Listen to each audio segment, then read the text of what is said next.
I think it's actually a pro machine, and it's about bloody time.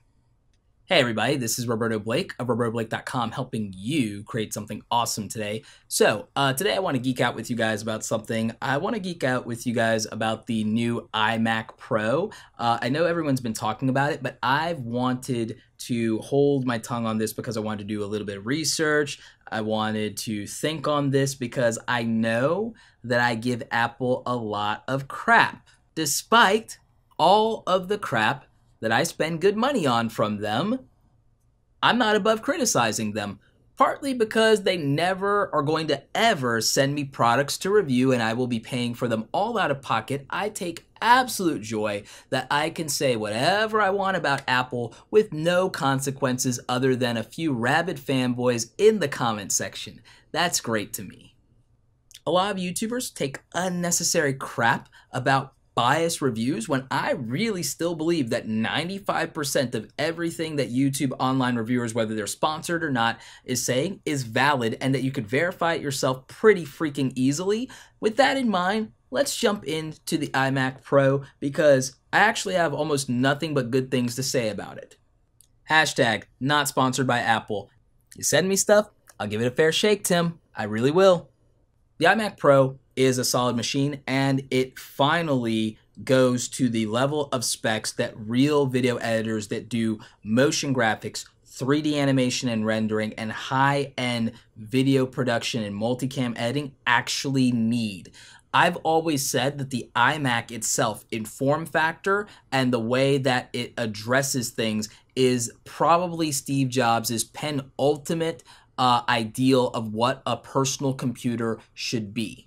It's why for a very long time that was my main editing tool when it came to doing these YouTube videos, aside from my Asus laptop. That was what I used to do a good chunk of the content here on YouTube in terms of editing, and I did that in Adobe Premiere Pro. And when I upgraded my iMac in RAM, it really made a difference. So I know the iMac Pro being able to go to 128 gigs of RAM is going to be phenomenal for a lot of people.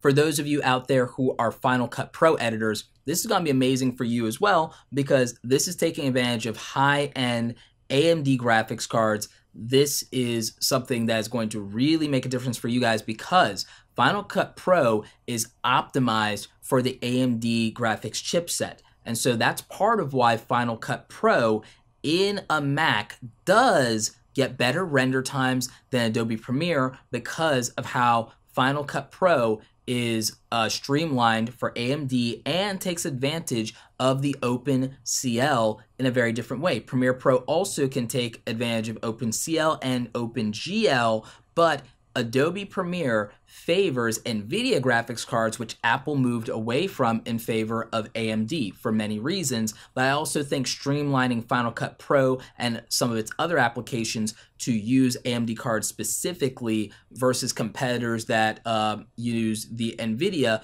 was probably a smart play for them to just be able to always make the argument of faster performance and faster times. And I think that's interesting. We'll be able to compare that in the future somewhat because I'm actually in the process of doing some testing on the AMD chip set when it comes to video editing and video rendering, but you'll see that in other videos. That's going to be awesome when it happens. Given that you're getting the high-grade Xeon processors, quad-core on this, and you're getting a tremendous amount of RAM and real graphics here, and you're getting 1 to 4 terabytes of storage, it makes sense that this has a $5,000 starting price point and it only goes up from there. But the elephant in the room. I use Mac and PC. You guys know that I still own my iMac. And I like building and customizing computers. It's a fun hobby to me. And it makes sense for the level of work that I do.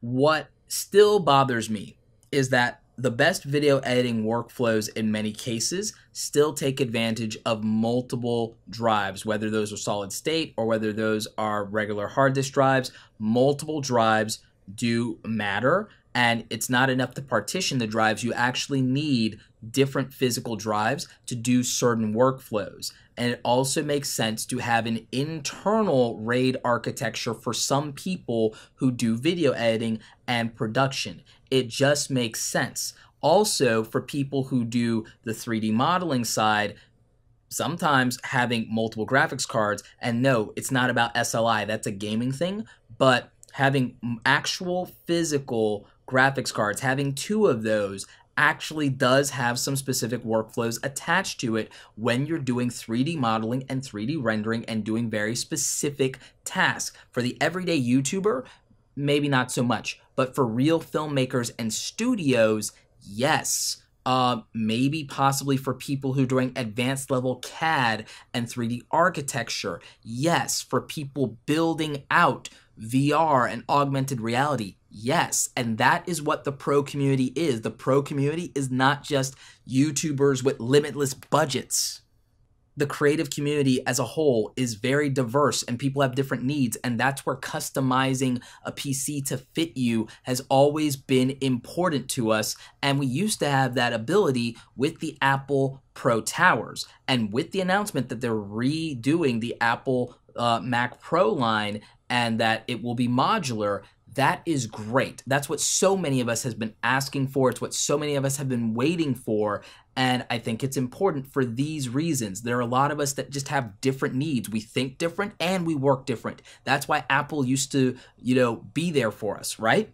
So with this iMac Pro, it's an exciting step in the right direction, but I still think that it misses the mark on certain things. What I am happy about is not only do we get a bunch of USB Type-C connections, we get some backwards compatibility on older USB architecture, and on top of that, we get to keep our SD card slot. It was really that simple to just do it in the MacBook Pro, and I'm still not sure why they did that, because they wouldn't have had to make the thing any less thin to accomplish that. It wouldn't have gotten any thicker to do that. So I think that that's what they should have done. I think that people wouldn't have complained nearly as much, myself included, if that had been the case. They took the same steps that they've taken here with the iMac Pro, with the MacBook Pro, all would have been forgiven. But, I think that this is an amazing move by Apple. I think it's smart. Will I get one? I don't think so. I think that as cool as this is, I don't think that I'm going to get one. I think that instead, I'm going to focus on potentially building Project Starkiller.